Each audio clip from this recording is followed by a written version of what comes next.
सबसे बड़े स्टाफ अफसर साथ थे। उनका नेक्स्ट प्रमोशन भी आ गया। बदकिस्मती कि वो इस हादसे का शिकार हुए। पोस्टिंग जाने वाले थे और एक दिल की कमांड लेने जा रहे थे। चंडीगढ़ के रहने वाले पंचकुला, उनके पीछे उनकी बेटी और पत्नी है। लेफ्टिनेंट कर्नल हरजिंदर सिंह ये जनरल साहब के पलटन के 211 GR, ये भी बड़े highly decorated staff officer CDS, ये लखनऊ के रहने वाले, ये भी जनरल साहब के साथ शहीद हुए। विंग कमांडर पृथ्वी सिंह चौहान, ये भी इसी हेलीकॉप्टर यूनिट के पायलट थे, जो कि ग्रुप कैप्टन वरुण के साथ नंबर 2 पायलट का काम कर रहे थे। ये आगरा के रहने वाले, इसकी 4 बहनें हैं, एक 12 साल का बेटा है और एक बेटी। स्क्वाड लीडर कुलदीप जो झुंझुनू के रहने वाले हैं, इसका पिता इंडियन नेवी से रिटायर हुए और इसकी एक बहन है, वो भी फौज में है। जूनियर वारंट ऑफिसर दास जो उड़ीसा के रहने वाले, ये क्रू मेंबर थे, जिसको हम टेक्निकल क्रू बोलते हैं, तो बड़े जहाजों के साथ चलते हैं। इनका भी एक 14 साल का बेटा है और एक बेटी है। जूनियर वारंट ऑफिसर प्रतीक देश त्रिशूर के हैं, साउथ इंडिया के हैं। इनका फादर अभी भी ऑक्सीजन में है। ऑक्सीजन बीमार हुए थे, अभी तक उनको नहीं बताया गया कि उनका बेटा शहीद हुआ। हवलदार सतपाल राय वेस्ट बंगाल के, ये भी स्पेशल फोर्सेस के, जो पर्सनल सिक्योरिटी साथ रहती है, वो भी साथ थे। नायक गुरसेविक सिंह, ये किसान परिवार से हैं और ये स्पेशल फोर्सेस के और तरन तारण के रहने वाले। नायक विवेक कुमार कांगड़ा के रहने वाले और ये भी 1 पैरा SF कमांडो के यूनिट के हैं। इसके साथ लांस नायक तेजा, ये आंध्रा के चित्तूर डिस्ट्रिक्ट के रहने वाले और मदनपल्ली के रहने वाले हैं। इनका बेटा है और एक बेटी है। जी special forces 1 para SF। Lance Naik Jitendra, ये भी स्पेशल फोर्सेस के, ये हमारे 4 से 5 जवान हमेशा रहते हैं जब भी VVIP हमारे पास जाते हैं। ये भी 3 पैरा स्पेशल फोर्सेस के कॉमर्स फैमिली के हैं। Lady and gentleman, I must say soldiers never die.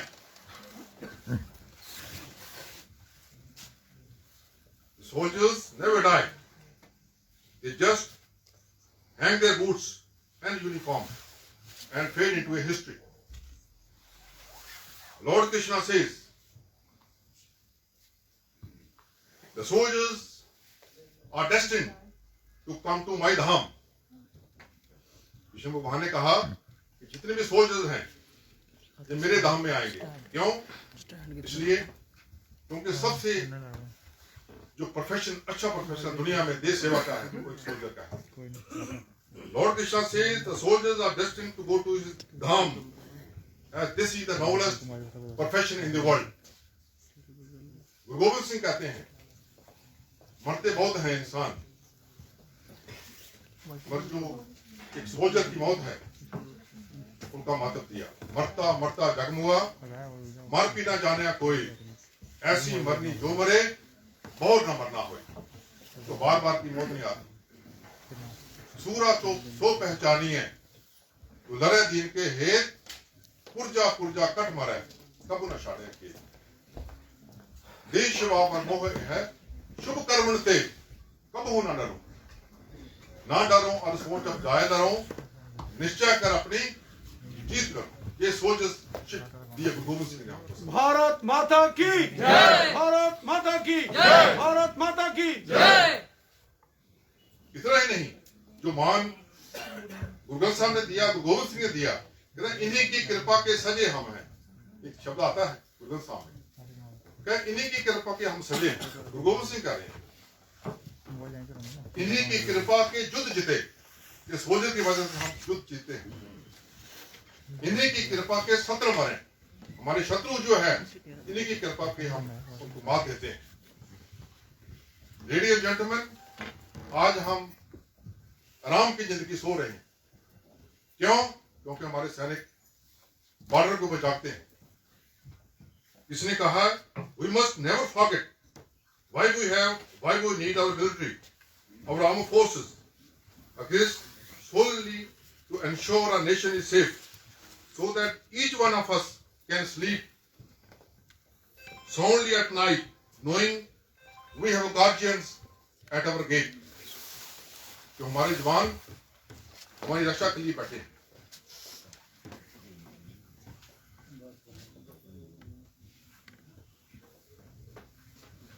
अभी मैं इसके साथ we all pray, perform homage to him, his wife and all comrades who met this tragic end. मैं सबको विनती करूंगा कि अपने स्थान पे खड़े हो जाएं और 2 मिनट का उनकी याद में मौन रखा जाए।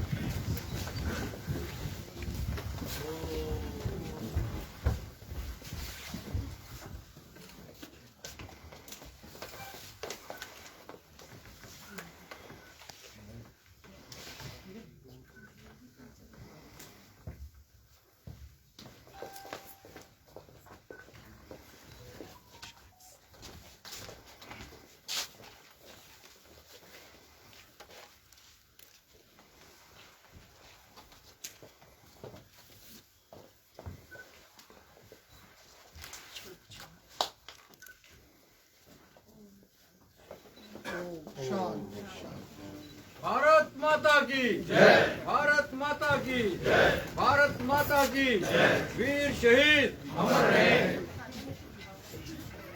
लेडीज एंड जेंटलमैन, मैं आई फर्स्टली विनय गुप्ता अभी थोड़ा सा वो ट्रिब्यूट कर देते फ्लावर ट्रिब्यूट के लिए मैं आमंत्रित करूंगा। बारी बारी सबसे पहले इकट्ठे हो भाई विनय गुप्ता जी, निर्मल सिंह जी, जनरल शर्मा साहब, रविंद्र रैना जी, विनय गुप्ता जी, सैनी साहब, मोबाइल फोन नीचे रखो सेठी साहब, सर वो कब हो गया थैंक यू बोगरा साहब, साहब, शमशेर सिंह जी,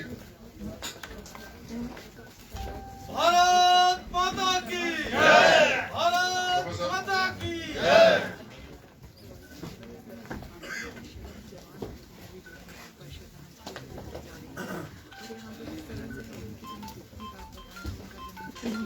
पूरे डीजीपी हेडक्वार्टर के बता रहे हैं हमारे जो सीनियर नेता और टॉपिकल भारत के प्रतिष्ठित इंदिरा जी की मौजूदगी में उन वीर जवानों, उन शूर वीरों को आज यहाँ पे श्रद्धांजलि अर्पित की जा रही है।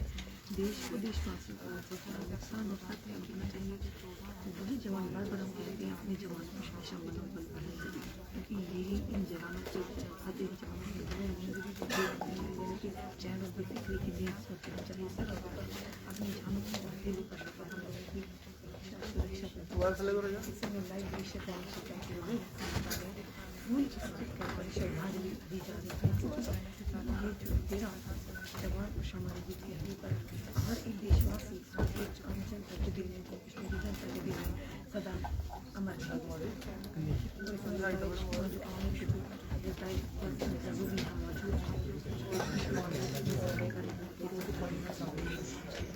जनरल देश की शूरवीर हमारे शहीद वीर शक्ति शक्ति नमन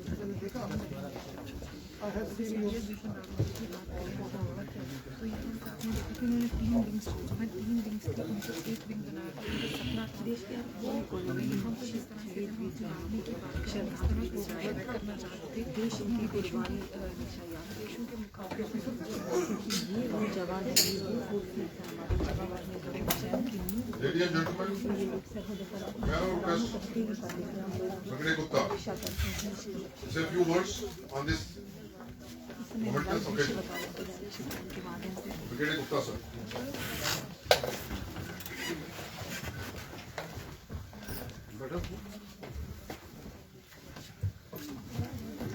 इस सभागार में उपस्थित महानुभावों, भाइयों और बहनों, जानते हैं हम यहाँ पर एकत्रित हुए हैं श्रद्धांजलि देने के लिए भारत के सर्वप्रथम chief of defence staff general Bipin Rawat, उनकी धर्मपत्नी मधुका रावत और उनके साथ शहीद हुए बाकी 11 अफसर। शायद इतिहास में पहली बार हुआ है एक सेनाध्यक्ष और उसकी धर्मपत्नी एक साथ ही गति को प्राप्त हुए। और अफसोस होता है, लेकिन मैंने हमेशा माना है कि सैनिक की शहादत के ऊपर रोना नहीं चाहिए, क्योंकि जैसा किसी ने कहा कि सैनिक कभी मरता नहीं है, वो सिर्फ लोगों के दिल में बस जाता है। इसलिए मैं जनरल रावत के बारे में चंद शब्द कहूंगा जो कि मेरा व्यक्तिगत एक्सपीरियंस है। शायद मैं खुशकिस्मत हूं कि मैं उनके पिता लेफ्टिनेंट जनरल लक्ष्मण सिंह रावत को भी जानता था और उनको भी जानता था, जनरल रावत बिपिन रावत। मैं जब जम्मू कश्मीर में डायरेक्टर जनरल एनसीसी था, उस वक्त जनरल रावत 12 मोलों में 19 डिवीजन कमांड कर रहे थे। और उस समय ऐसा था कि जम्मू कश्मीर के अंदर एनसीसी बिल्कुल खत्म हो चुकी थी और मुझे खास तौर पर बोला गया था कि आपने जम्मू कश्मीर में एनसीसी को रिवाइव करना है। तो मैंने कहा कि अगर जम्मू कश्मीर में रिवाइव होना तो सबसे पहले कश्मीर में रिवाइव होनी चाहिए। मैं कश्मीर गया, वहां पर मेरे दोस्त लेफ्टिनेंट विक्रम सिंह उस वक्त चिनार कोर्ट के कमांडर थे और मेरे ही सहयोगी, मेरे कोर्समेट जनरल ठाकुर थे, मराठास के कोचिंग का स्टाफ थे। मैं उनसे मिला तो उन्होंने मुझे उत्साहित नहीं किया। उन्होंने कहा कि आप क्यों पंगा लेना चाहते हैं, जैसा चल रहा है चलने दीजिए, समय गुजर रहा है गुजरने दीजिए। उसके बाद मैं बारामूला गया जनरल रावत के पास, तो मैंने जनरल रावत को बताया कि ऐसे ऐसे हम यहाँ पर दोबारा एनसीसी शुरू करना चाहते हैं। उन्होंने कहा अभी नहीं, इसी वक्त शुरू कीजिए और आपको जो सहायता चाहिए मैं दूंगा। और सर्वप्रथम कैंप एनसीसी का हमने इनके इलाके में उड़ी में चलाया, जो कभी सोच भी नहीं सकता था कि उड़ी के इलाके में वहां पर कैंप लग सकता है। और इनकी सहायता के साथ हमने वहां पर कैंप लगा। दूसरी इनकी जो सबसे बड़ी खूबी थी मेरे को लगती थी वो ये थी कि बहुत बड़े दूरदर्शी थे, बेबाक थे, जो मन में आता था कह देते थे। और आपने देखा होगा कि इनके कहने के ऊपर हमेशा कोई ना कोई कंट्रोवर्सी बनी रहती है, क्योंकि ये मन की बात कहते थे। जो मन में आता था पूरी दुनिया जानती थी, पूरी इंडियन आर्मी जानती थी, पूरा इंडिया जानता था कि अगर इंडिया का दुश्मन नंबर 1 है वो चीन है। लेकिन अगर किसी में हिम्मत हुई साफ कहने के लिए तो पहला व्यक्ति जनरल रावत। ऐसे ही बात एक सेमिनार में हम दिल्ली में थे, मैं उससे जम्मू कश्मीर के बारे में सेमिनार था, उसमें मैंने बोला कि अगर जम्मू कश्मीर को सुधारना है, अगर जम्मू कश्मीर में आतंकवाद खत्म करना है, तो जम्मू कश्मीर के अंदर एक और ओवरहालिंग चाहिए पुलिस और एडमिनिस्ट्रेशन। और अपने अध्यक्ष भाषण में जनरल रावत ने कहा, जो ब्रिगेडियर गुप्ता ने कहा, मैं उससे 100% सहमत हूं। और आप देख रहे हैं कि आज वही हो रहा है, वो किया जा रहा है। और अंतिम एंड के बारे में ये कहना चाहूंगा कि दिल से बहुत ही अच्छे थे। इन्होंने हमेशा, जब भी आपने शायद टीवी में कई बातें सुनी होंगी, कुछ लोग बता रहे थे कि कुछ लेडी ऑफिसर्स की जो प्रॉब्लम थी इनसे मिले, किस प्रकार इन्होंने उनके साथ बैठ के उनकी चिंताएं दूर की। एक और किस्सा इनके साथ अभी हवलदार सतपाल का आप देख रहे हैं। हवलदार सतपाल रिटायरमेंट जाना चाहते थे, घर में प्रॉब्लम थी। हवलदार सतपाल राय गुरखा है, दार्जिलिंग के रहने वाले हैं। तो जनरल बिपिन रावत ने कहा नहीं बेटे, तुम क्यों घर जाना चाहते हो, तुम्हारी जो मुश्किल है मैं दूर करूंगा, लेकिन हम इकट्ठे रिटायर होंगे, एक साथ ही रिटायर होंगे, और देखिए क्या है भगवान ने क्या किया। तो ऐसे आदमी, ऐसे व्यक्ति, ऐसे जनरल को श्रद्धांजलि दे रहे हैं। इतना कहते हुए मैं कहता हूँ ओम शांति, जय हिंद।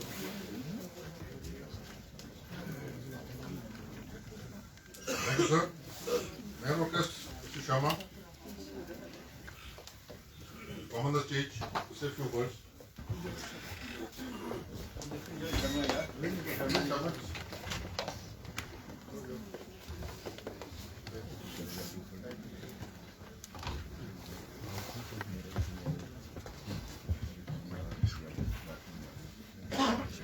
जय हिंद, जय भारत।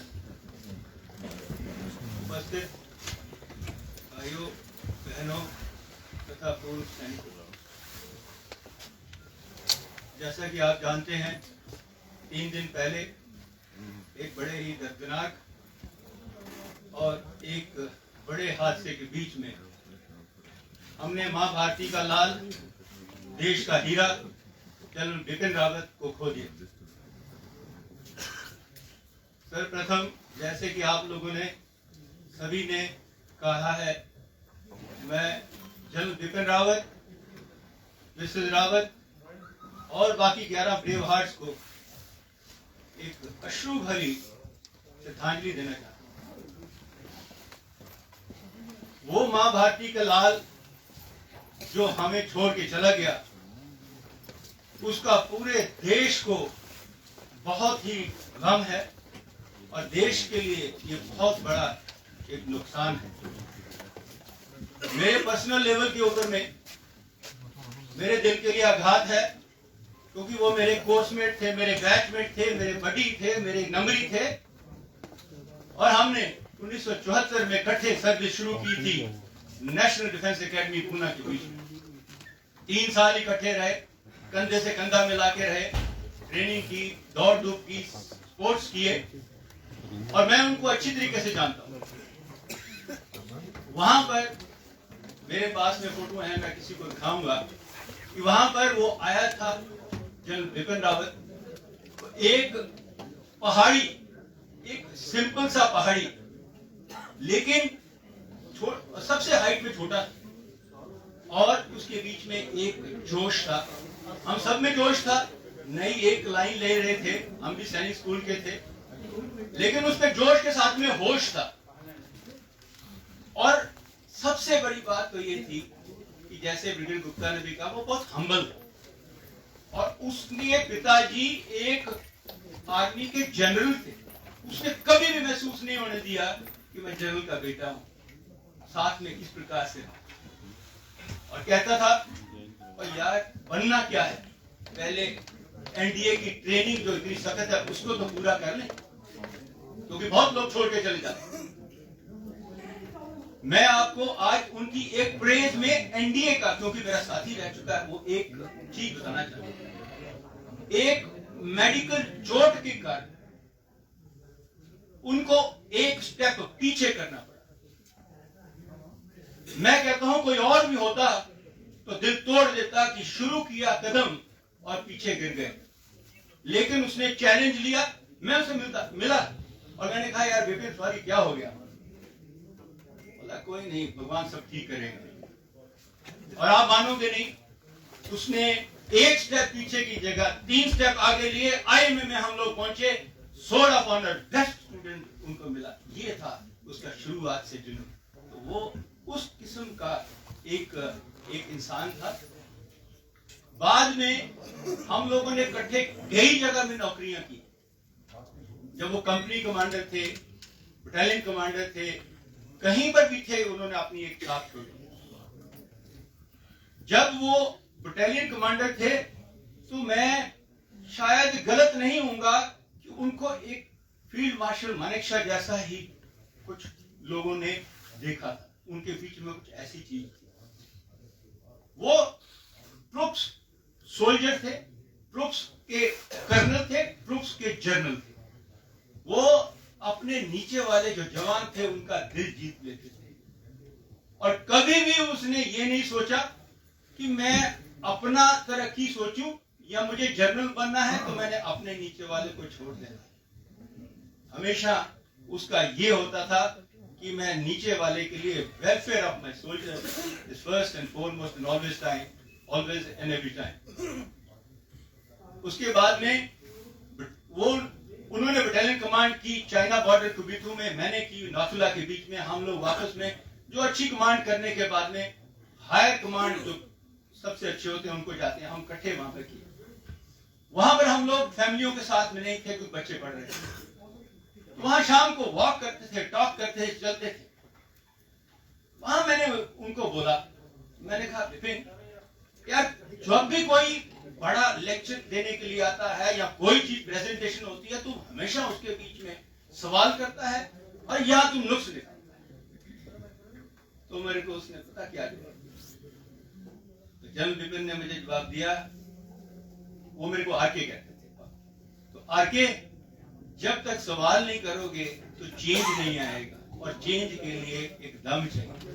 तो वो he was a man of change, और उन्होंने हर स्टेप के ऊपर में वो चेंज लाई, जो कि बाकी लोगों ने भी कहा है, और कैसे हर जगह में उन्होंने चेंज लाई। उसके बाद में वो ब्रिगेडियर रहे काउंटर इंसर्जेंसी में सोपोर के इलाके में। उन्होंने डिव कमांड की बारामूला में, उन्होंने कोर कमांड की नागालैंड के बीच में, फिर southern army commander vice chief और उसके बाद में चीफ। हमने 2-3 जगह में इकट्ठे काम किया। मैं आपको एक और चीज बताना चाहता हूं उनकी। उन्होंने यमराज को बहुत बार उनको वापस मोड़ दिया। शायद बहुत लोग नहीं जानते होंगे, क्योंकि मैं उनका बड़ी हूं तो मैं कहता हूं, क्योंकि आज करेक्ट पर्सपेक्टिव में लोगों को जानना चाहिए। जब वो ब्रिगेडियर थे, सोपोर के इलाके के एक ऑपरेशन के बीच में उनके पास में भी यमराज आए, मोड़ दिया। उसके बाद में जब वो लेफ्टिनेंट जनरल थे, हेलीकॉप्टर उड़ा, 5 मिनट में नीचे गिर गया, नीचे वाला सारा कैरी टूट गया, यमराज को मोड़ दिया। और जब ये वाला किस्सा हुआ हेलीकॉप्टर का, 2:30 बजे मुझे लिया गया था टीवी के ऊपर में। मैंने कहा ये यमराज को इन्होंने बहुत बार भेजा है वापस, इस बार भी वापस आएंगे। लेकिन शायद ऊपर वाले को इस बार मंजूर नहीं था। तो वो एक जांबाज सोल्जर थे, जोशीले सोल्जर थे। जब उन्होंने पहले बताया हुआ है आपको कि अगर कोई सूत्रधार था एक स्ट्रॉन्ग मिलिट्री एक्शन का, वो जनरल बिपिन रावत था। मैं जानता हूं उस टाइम पे मैं कहां पर था, और वो जब वो नागालैंड में थे, वहां हमारे रेबल्स ने आके, इंसर्जेंट्स ने आके, हमारे सोल्जर्स 8 डोगरा के लोगों को आके उन्होंने एम्बुश करके 10 लोगों को मार गिराया था, जो वहां पर शहीद हुए थे। तो उन्होंने कहा था हमें एक्शन लेनी चाहिए, क्योंकि जो इंसर्जेंट्स थे वो म्यांमार के बीच में घुस के चले गए थे। तो उन्होंने जो पहला सर्जिकल स्ट्राइक का प्लानिंग और जिम्मेवारी अपनी ली थी और वो एग्जीक्यूट किया।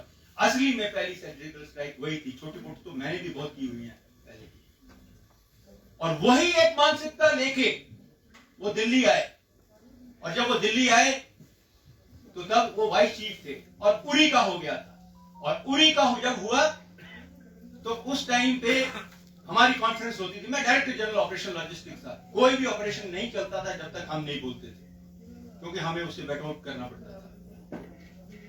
तो वाइस चीफ होने के नाते उन्होंने बोला पाकिस्तान को ये लातों का दूध है, ये बातों से नहीं मानेगा। इसको जब तक आप एक स्ट्रॉन्ग चोट नहीं दोगे, हम कहते रहते हैं ऑप्शन ऑप्शन ऑप्शन, पर कभी करते नहीं है, एग्जीक्यूट करते नहीं है ऑप्शन। और मेरे सामने ऑपरेशन रूम में भी बैठे उन्होंने कहा कि हमें स्ट्राइक करना चाहिए। और दूसरी बार जब वो हमने स्ट्राइक किया तो दूसरी सर्जिकल स्ट्राइक, और तीसरी बार जब हमने बालाकोट किया तो वो चीज। तो मैं कहता हूं कि वो एक एग्रेसिव स्पिरिट वाले आदमी थे, ऑफेंसिव स्पिरिट वाले आदमी थे। और अगर पॉलिटिकल हायरार्की के बीच में, अगर देश के एक पॉलिटिकल गवर्नमेंट के बीच में किसी ने एक वो मैं बोलता हूं जज्बा दिया कि हम जवाब दे सकते हैं बाहर, तो जनरल बिपिन रावत ने दिया। ये झूठ बात नहीं है, मैं इस बात के लिए जानता हूं। जब उन्होंने चीफ टेक ओवर किया तो पाकिस्तान के बीच में से बोला गया, ओ एक तिरछी टोपी वाला आ गया, आपको पता होगा। उन्होंने कहा, और वो देखो उनकी मानसिकता देखो और उनका वो जज्बा देखो। उन्होंने बोला पाकिस्तान को याद रहना चाहिए और मुशर्रफ को भी याद रहना चाहिए, उस समय मुशर्रफ नहीं था, कि 71 के बीच में जब मुंह तोड़ पाकिस्तान को जवाब दिया, उसका टुकड़ा काट दिया, तब भी तिरछी टोपी वाला सैम मानेकशॉ था। जब कारगिल वॉर के बीच में हमने उनको झुका दिया और घुटनों के बल लाया, तब जब महेंद्रपुरी वो भी तिरछी टोपी वाला, और जब सर्जिकल स्ट्राइक की उड़ी के बाद की, तब भी तिरछी टोपी वाला दलबीर था। और ये तिरछी टोपी वाला आया है तो उसको तिरछा करेगा। तो ये जुनून था उस अफसर के बीच में। मैं आज शायद थोड़ा वक्त ज्यादा ले लिया, लेकिन मैं इमोशनल होकर इसलिए बोल रहा हूं क्योंकि मैंने उसके साथ में बहुत काम किया। लास्ट के जो 2 साल कठे आर्मी हेडक्वार्टर में काम किए हैं, तो मैंने उनका काम का स्टाइल देखा है। मैं उनको जब हाई कमांड किया तो उसके बाद में जब दिल्ली में पहुंचे, तो दिल्ली में पहुंचने के बाद में मैंने उनके बीच में ये एक चीज बहुत बड़ी देखी, और आज मैं डिक्लेयर करूंगा, ही वॉज पीपल्स जनरल। पहला पीपल्स जनरल है, जैसे पीपल्स आर्मी होती, पीपल्स जनरल, यानी कि अभी तक तो जनरल फौजियों के जनरल हुए हैं, लेकिन लोगों के दिल का जनरल पहला जनरल बन गया। उन्होंने लोगों का दिल जीता, और आपने देखा होगा जो जन सैलाब हर जगह में, चाहे तमिलनाडु में कहीं पर भी आया है, क्योंकि उन्होंने हर एक का दिल जीत लिया। कश्मीर में थे, चाहे वो किसी भी जगह में थे, वो जो साथ में सिविल एडमिनिस्ट्रेशन होती, उनके साथ में उनका बहुत मिलाप होता था। और दूसरी बड़ी बात उनकी वहां थी, जब दिल्ली में थे, उनका जो एक सिविल एडमिनिस्ट्रेशन ब्यूरोक्रेट के साथ में, पॉलिटिशियंस के साथ में उनका ऐसा रास्ता था कि कोई भी चीज जो कहते थे उनकी सुनवाई हो जाती थी। जैसे ब्रिगेड साहब ने कहा कि वो सिंपल स्टेट तो थे, लेकिन एक बोल्ड स्टेटमेंट देने वाले थे। जो पहला एक ऐसा जनरल निकाय जिसने कि एक पॉलिटिकल ब्रास के साथ में, ऐसा प्राइम मिनिस्टर मोदी जी के साथ में, डिफेंस मिनिस्टर के साथ में ऐसा कुछ किया कि हमें हर चीज मिलना शुरू हो गई। बाकी चीजें लंबी ना कहते हैं, उनकी बहुत बड़ा योगदान है, कंट्रीब्यूशन बहुत ज्यादा है। उन्होंने आर्मी को, जो उम्र को कहते थे, क्योंकि दिल्ली में बैठे हम लोग प्लानिंग करते थे, बोलते थे और यार बड़ी आर्मी नहीं होनी चाहिए, यार के मॉडर्न आर्मी होनी चाहिए। हमारे पास बहुत बड़ी आर्मी है, लेकिन जब तक मॉडर्न नहीं होगी तब तक विश्व की आर्मी नहीं बनेगी। तो उसके लिए मॉडर्नाइजेशन के लिए कितना हमारा इक्विपमेंट, जैसे कि कर्म साहब ने कहा, कितना इक्विपमेंट फास्ट ट्रैक पे खरीदा गया। फाइनेंशियल पावर जो हमारे पास में नहीं थी, वो दिलवाई गवर्नमेंट से, जो पहले गवर्नमेंट के बाबू शाह को कंट्रोल करते थे, वो उन्होंने दिलवाई। उसके बाद में उन्होंने जो चाइना पे फोकस एंड फोर्सेस दोनों किए, वो बोलते थे पाकिस्तान को तो कभी भी हम मार लेंगे, चाइना जो बड़ा हमारा नॉर्दर्न जो ड्रैगन है, ये थोड़ा से ज्यादा उठा रहा है, पहले हमें फोकस एंड फोर्सेस यहां पर करनी चाहिए। वो भी उनका एक बहुत बड़ा योगदान है। और उनका सबसे बड़ा योगदान था ट्राई सर्विसेज में, यानी आर्मी, नेवी और एयरफोर्स का इंटीग्रेशन करना और थिएटर कमांड्स को बनाना। उन्होंने कहा था कि मुझे वक्त दो आप 3 साल का, जो कि 10 से 15 साल में अमेरिका ने किया था, मैं 3 साल में करके रखूंगा।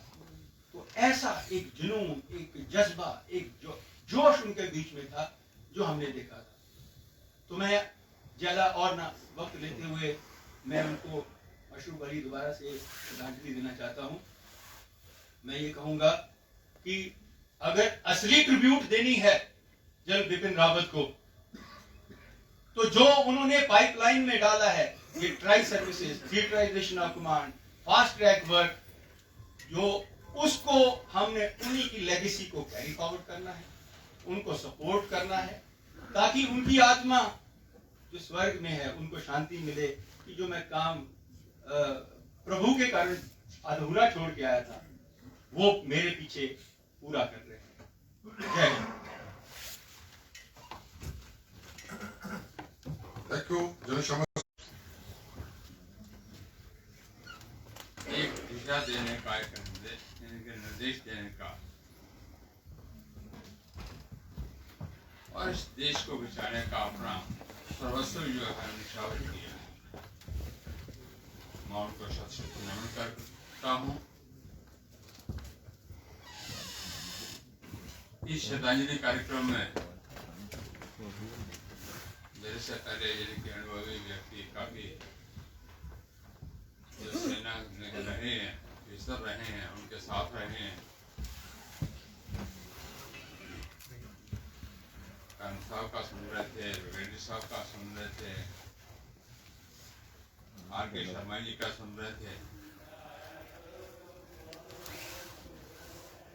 तो उनका अनुभव, उनके साथ या उनका दिखाया हुआ मार्ग जो है हमारे समक्ष रखने का प्रयास करें।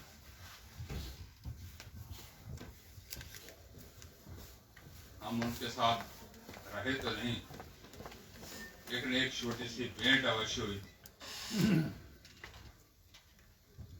शायद आपको मालूम होगा, जब नगरोटा का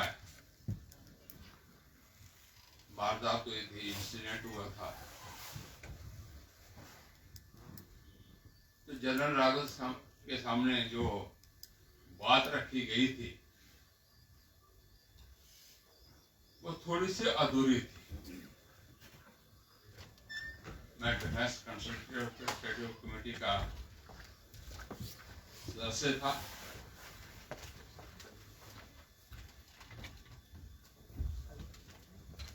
हमारे मनोहर पर्रिकर जी उसकी अध्यक्षता कर रहे थे और 21-22 लोग उसमें होते हैं। तो सब सारी चर्चा जब चल रही थी, तो चर्चा करते करते जैसे उन्होंने कहा कम से कम जहाँ पे जो इंसिडेंट हुआ है वो 200 मीटर के दूरी पर हुआ। तो मैंने अपना हाथ खड़ा किया और उनको कहा,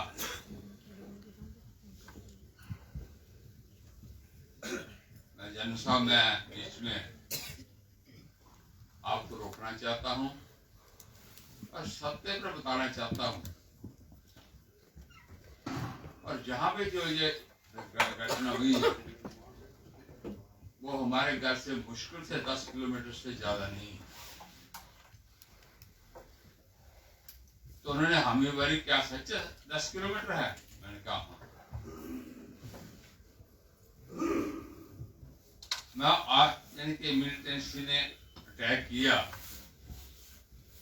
और अटैक करने का यानी कि केवल मात्र 40 मीटर की दूरी से वो सारा अटैक हुआ था, क्योंकि वृक्ष थे, वृक्षों पे चढ़ के यानी कि वो दीवार फांस का मिलिटेंट जो है वो अंदर आए हुए थे और सीधे गेट के थ्रू अंदर चले गए थे। तो मैंने कहा, आप जो बोल रहे हैं आपको सत्यता बताई नहीं गई या सत्य को अधूरा रखा गया है। मैं ये 200 मीटर की दूरी नहीं थी। तो किस प्रकार से व्यक्ति थे जिनके रिएक्ट करते, कोई बीच में मुझे रोकते क्योंकि वो स्टडी करके आए होंगे। तो उन्होंने कहा, क्या ऐसा है?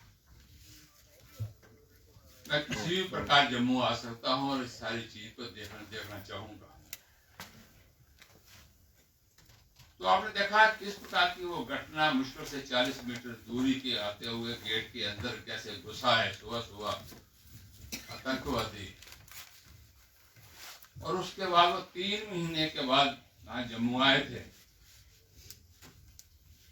और जम्मू आकर सतवारी कैंट में ही वहां रुके थे।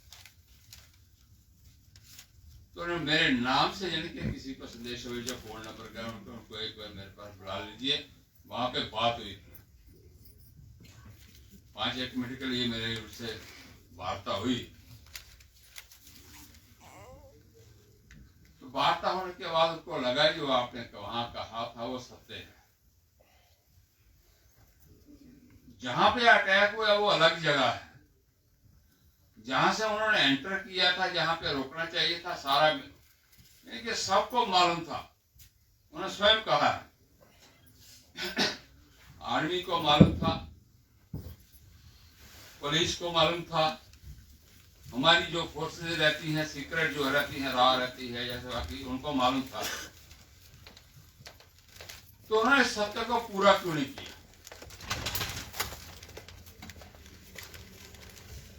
आगे से ऐसा नहीं होगा। मना साहब आप निश्चित रहिए। और उस समय वो लेफ्टिनेंट जनरल थे और 3 महीने के बाद ही वो जनरल बन गए थे और उसके 2 महीने के बाद वो CDS बन गए थे, केवल मात्र 4-5 महीनों में। क्योंकि हम कमेटी के मेंबर रहते हैं, हमारा काम एक ही होता है कि नुक्ताचीनी कैसे करना, क्रिटिसिज्म कैसे करना, उसमें से सच्चाई कैसे निकालना। तो मैं समझता हूं कि जिस प्रकार के वो व्यक्ति थे, देखिए तुरंत समझना, ग्रास्प करना और उस पर एक्शन करना, ये उनके मन की एक कहना चाहिए बात थी। और मन में जो व्यथा होती थी उसे प्रकट करते हुए उसे ठीक करने का कोशिश की जा सकती थी। इसलिए वह छोटी सी मुलाकात मेरी जो हुई, 2 बार हुई है, उनसे बैठना हुआ है। मैं कहता हूँ बहुत ही सरल व्यक्ति थे, बहुत ही आसान व्यक्ति थे। और जिस प्रकार के वो व्यक्ति थे, हमारे बीच में अगर और थोड़ी देर रहते तो इस देश का इनके जो भी थोड़ा बहुत आज लग रहा है हमें कि पीछे जा रहा है, वो देश को बहुत अग्रसर ले जाते, आगे ले जाते और देश कहीं से कहीं पहुंच सकता था। और आज बहुत ही हमें क्षति हुई है, नुकसान हुआ है। जनरल बिपिन रावत जी, उनकी पत्नी और उनके साथ साथी 11 जो और शहीद हुए हैं, एक अभी हॉस्पिटल में है, 2 बार ऑपरेशन हो चुका है। आर्मी लगी हुई है, हॉस्पिटल में लगे हुए हैं, डॉक्टर लगे हैं उनको बचाने का, ताकि कोई ना कोई क्लू निकल सके। इसलिए मैं अश्रुपूर्ण उनको नमन करता हूँ और अपनी सच्ची श्रद्धांजलि अर्पित करता हूँ। इन्हीं शब्दों के साथ मैं दोबारा श्रद्धांजलि देते हुए अपने स्थान देता हूँ। धन्यवाद। Thank you, Masa.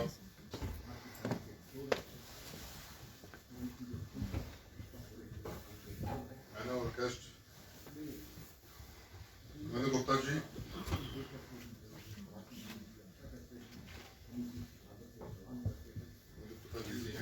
May I request Dr. Nirmal Singh ji. सत शर्मा जी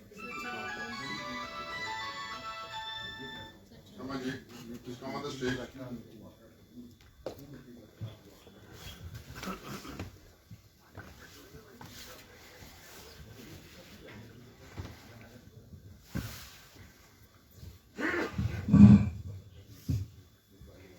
धन्यवाद कर्नल साहब।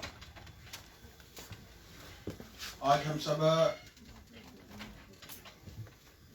भारतीय जनता पार्टी के इस कार्यालय में उन महान विभूतियों को श्रद्धांजलि देने हेतु एकत्रित हुए हैं।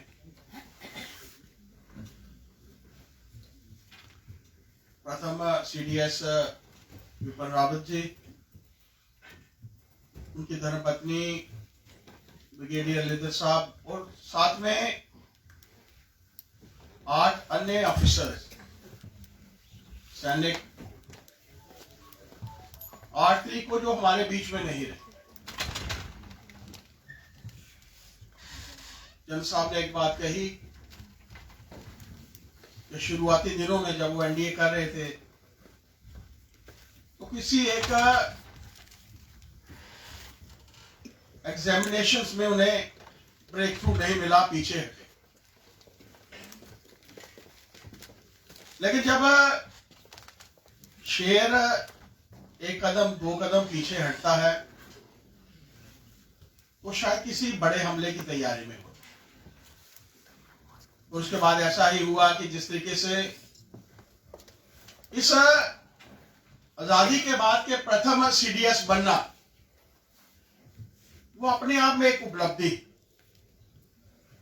आज जिस तरीके से सर्जिकल स्ट्राइक को उस समय में साउथ ब्लॉक में बैठकर पूरे का पूरा उसका व्यू लेना, उसका जायजा लेना, और उस सर्जिकल स्ट्राइक में हमारा एक भी सैनिक, क्योंकि लगातार से जब सैनिक दूसरे देश में जाकर हमला करते हैं तो उस समय अपने सैनिकों के लाश होने का, उनकी शहादत का एक खतरा बहुत बड़ा बना रहता है।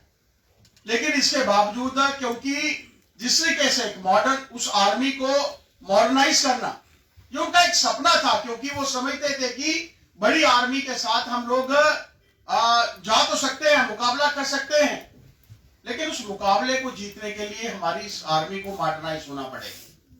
वो उन्होंने किया। अपना पूरा समय, पूरा परिवार का लगभग पिताजी के बाद भी, वो भी लेफ्टिनेंट जनरल, और अपना पूरा समय, अपना पूरा परिवार, और ये भी एक विडंबना ही है कि अपनी धर्मपत्नी के साथ, क्योंकि कोई नहीं चाहता कि अपना, मेरा वो चाहते हैं कि मेरा परिवार पीछे से मेरे जाने के बाद भी सुखी रहे, लेकिन जिस तरीके से पत्नी के साथ, पूरे बाकी सारे ऑफिसर्स के साथ, और ये ठीक कहा गया, जनरल साहब ने कहा कि बहुत बार उन्होंने मौत को चुनौती दी। जो पहली बार जिस हेलीकॉप्टर से उनका एक्सीडेंट होते होते बचा, मात्र 5 मिनट में सिंगल इंजन था। मुझे भी सिंगल इंजन में जाने का मौका मिला है, पायलट से बात करने का मौका मिला है, लेकिन पायलट कहता है कि जब एक इंजन आपका फेल है तो that means you are over. लेकिन उसके बावजूद मौत को चुनौती देते हुए उन्होंने इस देश को यहां पर पहुंचाया है। मेरा मानना है कि फौजी का कोई धर्म नहीं, उसकी कोई जाति नहीं होती, कोई जात पात से हटकर वो इस देश और समाज की सेवा के लिए लगा रहता है। सीमा पर प्रहरी बनकर हमारी रक्षा करना, हम त्योहार मना रहे होते हैं तो वो सीमा पर प्रहरी बनकर हमारी रक्षा करते हैं। इस समाज की अलग अलग से जगहों पर, जहां पर भी मिलिटेंसी है, ऐसी जगहों पर भी वो प्रहरी बनकर हमारी जो है वो रक्षा करते हैं। लेकिन कुछ लोगों ने उनकी इस शहादत को भी बदनाम करने की कोशिश की है। कल मैं फेसबुक के ऊपर, मीडिया के ऊपर देख रहा था कि J&K बैंक की एक कर्मचारी ने एक लाफिंग इमोजी जो है उनके शहादत के ऊपर जो है अपनी फेसबुक के ऊपर शो की। और ऐसी महान विभूतियों के लिए जिन्होंने, और खास तौर पर जब कश्मीर जैसे एरिया में या नॉर्दर्न ईस्टर्न जैसी स्टेट में वो वहां के लोगों की रक्षा कर रहे होते हैं, वो लोगों की रक्षा किन लोगों से कर रहे होते हैं? वो लोगों की रक्षा उन टेररिस्ट से कर रहे होते हैं, उन लोगों से कर रहे होते हैं जो यहाँ का वहां का वातावरण जो है वो खराब करना चाहते हैं। हालांकि J&K बैंक ने उस लेडी एम्प्लॉय को जो है वो सस्पेंड किया है, लेकिन हम सबको, इस समाज को ये भूलना नहीं चाहिए कि irrespective of the caste and creed, irrespective of the religion, वो हम सबकी जो है वो रक्षा करते हैं। इस महान वीर के लिए, उनकी इस शहादत पर उनकी धर्मपत्नी, ब्रिगेडियर साहब, उनकी पूरी टीम, जो भी उनके साथ 8 तारीख के इस एपिसोड में शहीद हुए हैं, मैं उनके चरणों में नमन करता हूं। भगवान से प्रार्थना करता हूं कि उनको अपने चरणों में स्थान दे, और जो हमारे पायलट जो अभी भी जिंदगी और मौत की लड़ाई के बीच में है, भगवान उन्हें जल्द से जल्द ठीक करके हमारे बीच में लाए। इन्हीं शब्दों के साथ उनके चरणों में पुनः नमन करते हुए ओम शांति।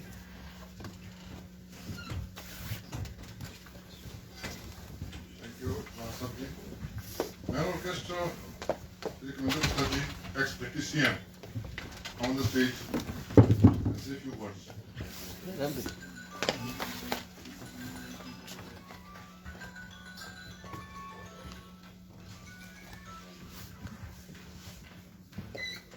आज हम सभी यहाँ जनरल विपिन रावत, उनकी धर्मपत्नी brigadier Lidder, wing commander Chauhan, lieutenant colonel Harjinder Singh और उनके सभी साथियों को श्रद्धांजलि देने के लिए एकत्रित हुए हैं। बहुत ही दुखद घटना है हिंदुस्तान के लिए, और जिस प्रकार से उनकी शहादत हुई, उनकी देश को बड़ी आवश्यकता थी। हम आगे बढ़ रहे थे प्रधानमंत्री जी के नेतृत्व में, उनकी टीम बहुत ही अच्छा काम कर रही थी। लेकिन गुरु गोविंद सिंह जी ने जब 4 बेटों की शहादत हुई, अपने आप को हौसला देने के लिए यही बात कह सकते हैं, इन पुत्रन के शीश क्या वार दिए सुतचार, 4 मोए ते की होया जीवत कई हजार। इस प्रकार की उन्होंने कहा था। और मैं ये भी कहना चाहता हूं, आज तिरंगे ने बड़े मायूस होकर के पूछा, ये क्या हो रहा है? मेरा प्रयोग लहराने की बजाय कफन में ज्यादा हो रहा है। बड़ी दुखद घटना है। सभी हमारे लोगों ने उनकी उपलब्धियों के बारे में हमें बताया है, लेकिन हिंदुस्तान इनके जाने के बाद भी नहीं रुकेगा और जिस गति से हम बढ़ रहे हैं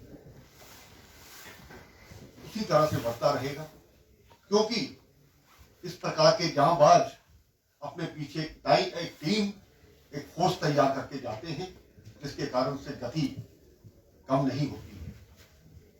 तो ये जो लोग हैं जिन्होंने कभी सोचा नहीं था, इनकी माताओं ने, आज उनकी लाश भी पूरे टुकड़े टुकड़े होकर के उनके घर में पहुंची है। वो कहते हैं आर्मी में जब सेना में भर्ती किया जाता है तो 1 इंच सीना कम होने से भी उसको बाहर किया जाता है, लेकिन जब उनका जो शव है बिल्कुल कुछ कतरे कतरे उनको मिलता है तो स्वाभाविक बात है कि उनके परिवार वालों को कितना दुख हुआ होगा, इसके बारे में हमें सोचने की जरूरत है। लेकिन इस जज्बे के साथ बहुत सी ऐसी पोस्ट जो कल यहां पर डाली जा रही थी और कई लोग खुशियां मना रहे थे, आज हमें बाहर के दुश्मनों से, अंदर के दुश्मनों से जो हमारे बीच में चुनौती है उसको भी स्वीकार करना होगा। इस भारत मां के लिए जिस प्रकार से उन्होंने अपनी शहादत दी है, अपने आप को कुर्बान किया है, और इनकी धर्मपत्नी मधुलिका जी के बारे में मैं यही कहूंगा, हिंदुस्तान की मिथोलॉजी में, हिंदू मिथोलॉजी में कहा जाता है कि 7 जन्मों का साथ, लेकिन लगता है कहीं ना कहीं उन्होंने अपना साथ निभाया। हम खुद ब खुद इसको समझ सकते हैं। लेकिन जो जवान जो घर में बहुत से लोगों को छोड़ गए, वो अपनी विधवाओं से, अपनी धर्म पत्नियों से यही कहकर गए होंगे, अंत में जाते हुए जो 7 जन्मों के वादे किए थे मैं निभा नहीं पाया हूं, लेकिन कुछ जो साथ देने का वादा किया था उसमें से एक बात यह है, बिना मांगे तेरा संदूर इस मातृभूमि को दे रहा। इस प्रकार की एक सोच जो इन लोगों की रहती है, इनको मैं नमन करता हूं। हम सब मिलकर के अपनी मातृभूमि के लिए, अपने देश के लिए और इस तिरंगे के लिए अपनी जान भी कुर्बान कर दें। इनसे ये प्रेरणा लेनी होगी। इन्हीं शब्दों के साथ आपका बहुत बहुत धन्यवाद। Thank you Gupta ji. Man orchestra doctor Nirmal Singh, ex deputy CM, come on the stage. Let's say a few words.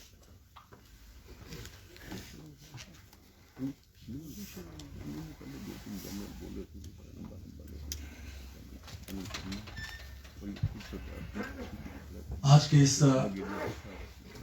पवित्र अवसर पर हमारे बीच में बैठे हुए जितने भी हमारे वेटरन्स हैं, हमारे बाकी भाई और बहनों, आज हम जनरल रावत, मिसेस मधुलिका रावत और उनके जितने भी कंपेनियंस थे उनको श्रद्धांजलि भेंट करने के लिए यहाँ उपस्थित हैं। मैं अपनी ओर से उनको भावभीनी श्रद्धांजलि भेंट करता हूँ और परमपिता परमेश्वर से ये प्रार्थना करता हूँ को वो अपने चरणों में उनको स्थान दें और स्थान मिलेगा, क्योंकि जो शहीद होता है, शहीद का स्थान तो स्वर्ग में है परमात्मा उनको के लिए वो सबसे प्यारे होते हैं। मैं सोच रहा था कि जिस तरह से कारगिल वार में 1971 या 65 में, क्योंकि जो हमें होश है उस वक्त का, एक वातावरण था देश में कि हमारे जवान शहीद हो रहे थे, देश लड़ाई लड़ रहा था, जिस प्रकार का वातावरण था, हर तरफ हमें जो एक शोक की लहर थी, वैसी ही लहर आज पूरे भारतवर्ष में है और भारतवासी कहीं भी है वो गम है। तो ये बताता है कि ये जो शहीद हुए हैं, जो अनहोनी हुई है, उसका इस देश के लिए कितना नुकसान हुआ है।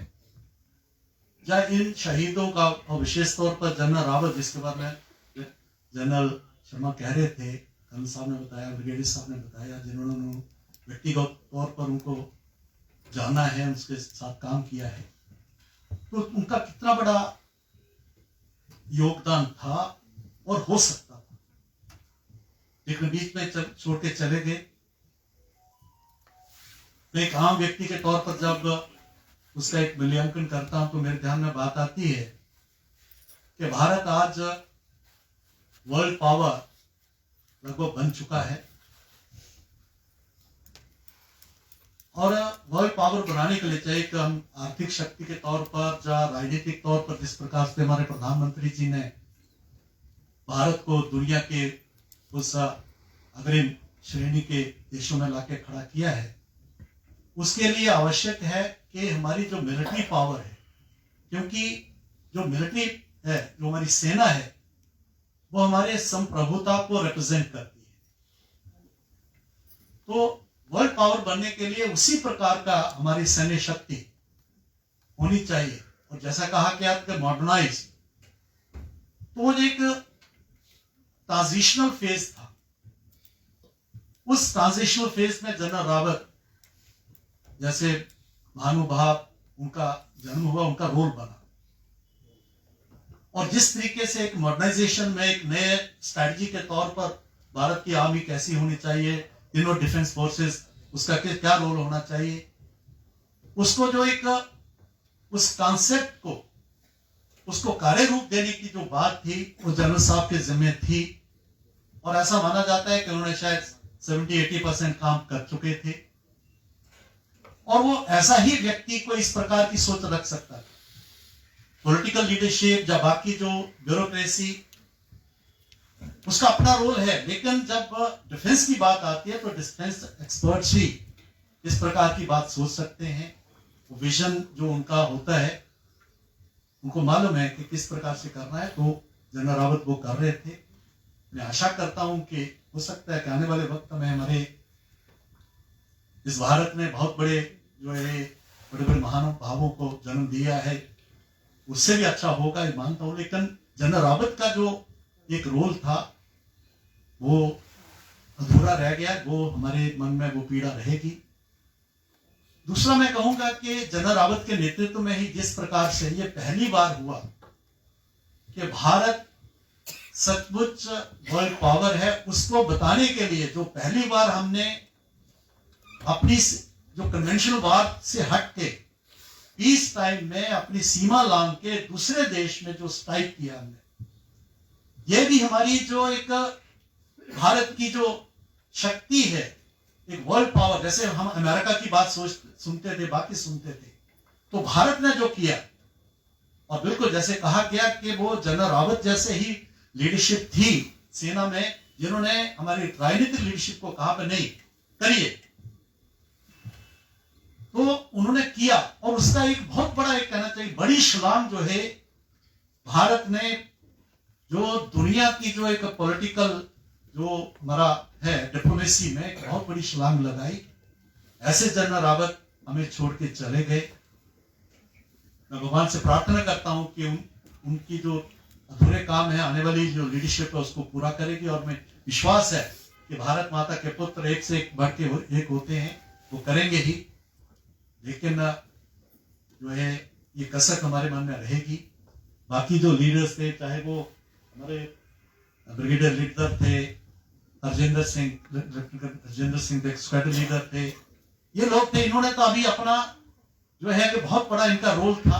बाकी जो जवान भी थे हमारे, उनका जिंदगी में अपना कंट्रीब्यूशन होना था, लेकिन वो भी जल्दी चले गए। और मिसेस रावत जिस प्रकार से एक जो है उन्होंने भी अपने पति के साथ जिस प्रकार से शहादत दी, और ये शायद पहली बार हमने देखा होगा कि अपने पति के साथ एक ही चिता में जो एक उनको भी वो भी यहाँ से प्रायण किया उन्होंने। तो ये सारी बातें हैं जो मेरी मेमोरी में हैं, मैं याद रहेंगी। मैं इन्हीं शब्दों से उन सभी महानुभावों को मैं दिल की गहराइयों से अपनी श्रद्धांजलि भेंट करता हूँ और भगवान से प्रार्थना करता हूँ कि उनकी आत्मा को शांति दें।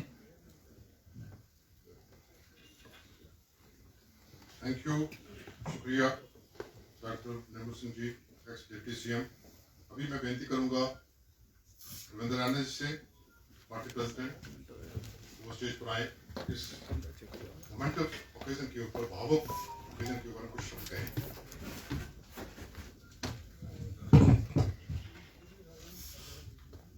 बोलिए भारत माता की जय। एक बार जय घोष लगाएंगे, भारत माता की जय, भारत माता की जय, भारत माता की जय। भारतीय सेना जिंदाबाद, इंडियन आर्मी जिंदाबाद, इंडियन आर्मी जिंदाबाद, इंडियन आर्मी जिंदाबाद। Bharatiya Janata party ex serviceman cell द्वारा आयोजित भारतीय सेना, इंडियन एयरफोर्स के जो जवान कन्नूर में हेलीकॉप्टर क्रैश में जो वीर गति को प्राप्त हुए, आज उनको इस श्रद्धांजलि कार्यक्रम में भारतीय जनता पार्टी के जम्मू कश्मीर के लाखों लाख कार्यकर्ता अपने जांबाज वीरों को नमन करते हैं, उन्हें शत शत प्रणाम करते हैं। हम सब जानते हैं एक बहुत ही दुखद घटनाक्रम हुआ है और जिसमें भारतीय सेना के top commander CDS general Bipin Rawat साहब, उनकी श्रीमती जी और 11 अन्य भारतीय सेना तथा वायु वीरों को अपने प्राणों की आहुति देनी पड़ी। एक ऐसा दर्दनाक हादसा पिछले दिनों घटित हुआ। मेरे से पूर्व यहां जिन साथियों ने भी जनरल बिपिन रावत साहब और तमाम हमारे शूरवीरों की यहां चर्चा की,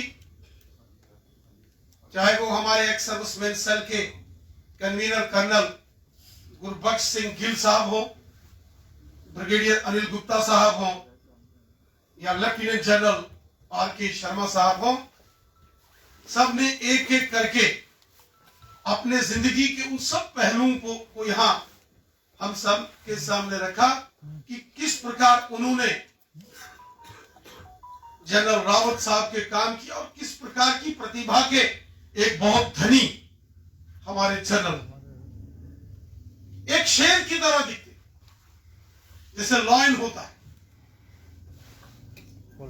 उनका जो शरीर था, उनका चेहरा था, मानो कोई शेर। जनरल शर्मा साहब ने किया कि जब वो जनरल बने तो देश दुश्मन ताकतों को भी तकलीफ। पाकिस्तानियों ने कहा, इंडियन आर्मी के जनरल को उस वक्त कहा तिरछी टोपी वाला, और क्या जवाब दिया था उन्होंने। फील्ड मार्शल मानिक शाह साहब से लेके जनरल सुहाग और जनरल दलबीर सिंह, उन सब का उन्होंने जिक्र किया और कहा कि अब नया तिरछी टोपी वाला आ गया। और फिर उन्होंने वही काम किया। इस हेलीकॉप्टर दुर्घटना में यहां देश को अपने सीडीएस जनरल बिपिन रावत साहब को खोना पड़ा, बिपिन रावत साहब को। वहीं जो बाकी वाले चेहरे आप देख रहे हैं, ये सब हमारे यंग स्लॉट है, हमारे सेनाओं, और एक से बढ़कर एक ये योद्धा है जिन्होंने आने वाले दिनों में और बड़ी भूमिका अदा करनी थी। वो चाहे ब्रिगेडियर एलएस लिदर साहब हो, जिनका जिक्र हो रहा था कि जिनकी नेक्स्ट रैंक प्रमोशन हो गई थी, अब वो मेजर जनरल बनने वाले थे। हो सकता है आने वाले दिनों में अगर वो जीवित होते तो सेना के चीफ बनते। बहुत स्मार्ट ऑफिसर्स में ब्रिगेडियर लिदर साहब का नाम आता है। और जो बीएस तेजा जो हमारे स्पेशल फोर्सेस के हैं,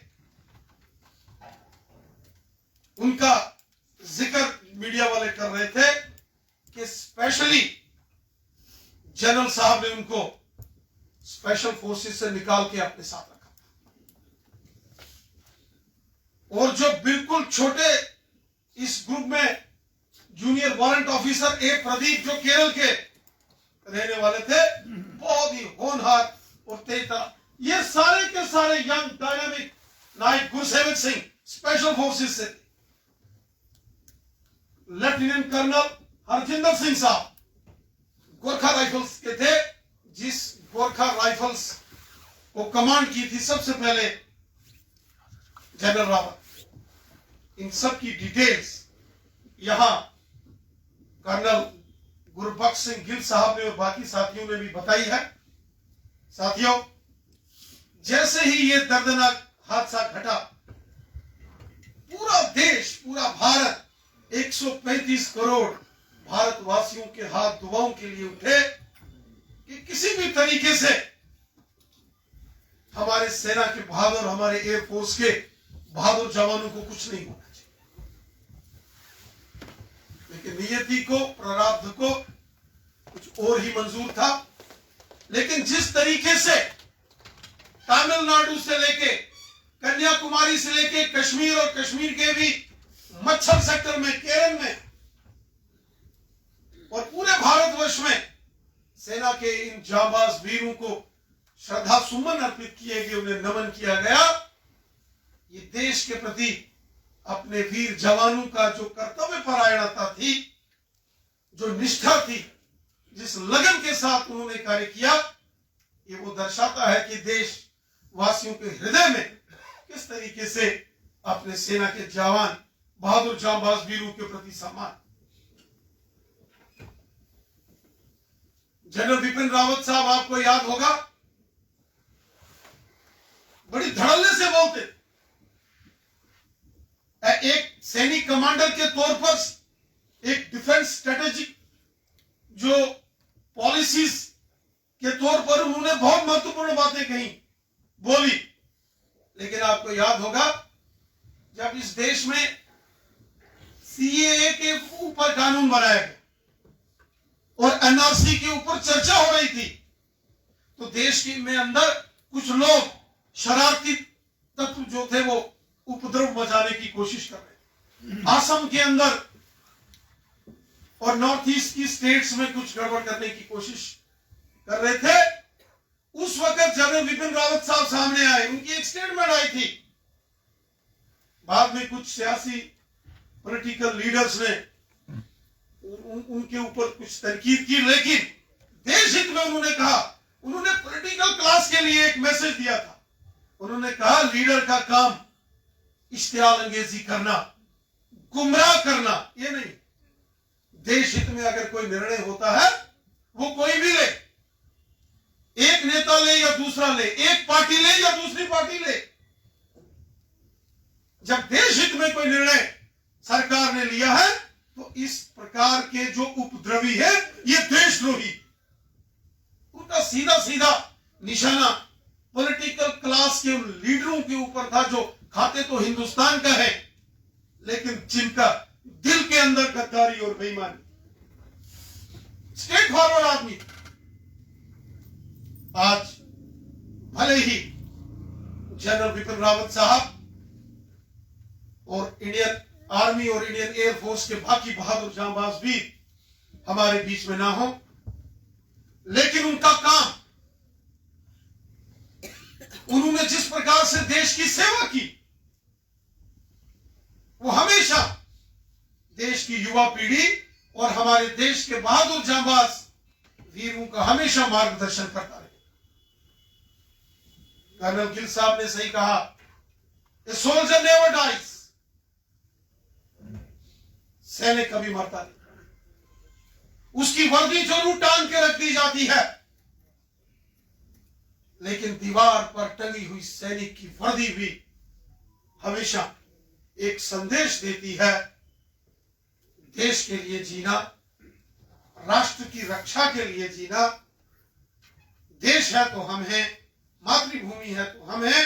इस प्रेरणा को हमेशा जनरल बिपिन रावत साहब और बाकी के जो हमारे सेना और एयरफोर्स के वो जवान जिन्होंने इस दुखद हादसे में अपनी जानें गंवाई हैं, ये देशवासियों का मार्गदर्शन करते रहेंगे। मैं एक बार पुनः जनरल बिपिन रावत साहब, मिसेस रावत साहब और सेना के और इंडियन एयरफोर्स के सभी जांबाज वीरों को जिन्होंने कन्नूर के हेलीकॉप्टर हादसे में अपनी जान गंवाई है, उन्हें शत शत नमन करता हूं। जय हिंद, जय भारत। शुक्रिया देवेंद्र राणा जी, पार्टी प्रेसिडेंट। अभी अंत में मैं inspector general police retired Sudhir Kumar Dogra से बेनती करूंगा वो स्टेज पर आए और इस भावुक मौके के ऊपर कुछ करते हैं।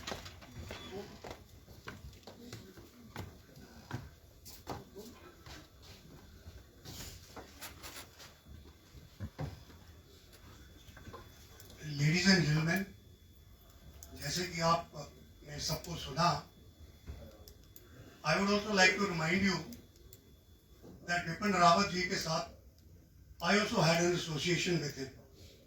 The first career course of General Bipin Rawat was YOS, Young Officers Course at Infantry School, Belgaum, sir. I also happened to be in the same course. We did the YOS together. और उसमें last leg होती है एक commando course, जिसको हम commando कहते हैं। तो we did the YOS together and the commando course together. And in that course मुझे याद है किसी ऑफिसर को घुटने में इंजरी हो गई थी, and he said we all used to help him in the जो स्पीड मार्चेस होते थे। एक उसका अल्फाज मुझे अभी भी याद है। He said, Sudhir, we should remember one thing, to strive, to seek and not to yield. These impediments do come in a way of life, but when the commando gets tough, the tough gets weakened. Gentlemen, मैं BJP की ex serviceman cell की ओर से आप सबका मशकूर हूं कि you spent your valuable time on this solemn and sad occasion. I once again request you all कि आप अपनी अपनी जगह खड़े हो जाएं for the national anthem.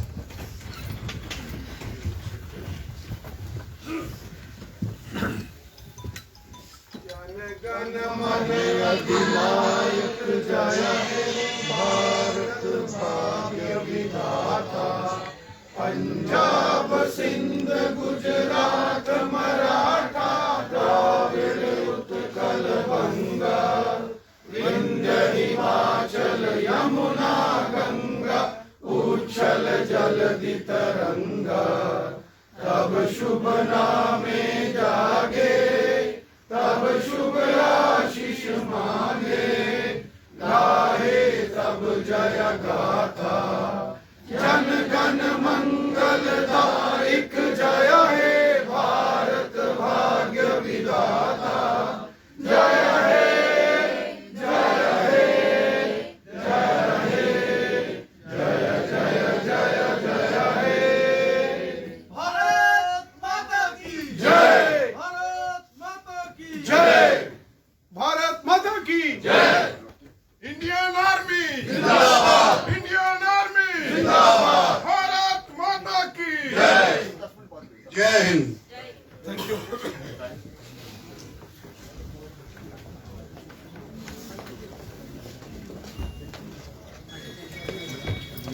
No problem.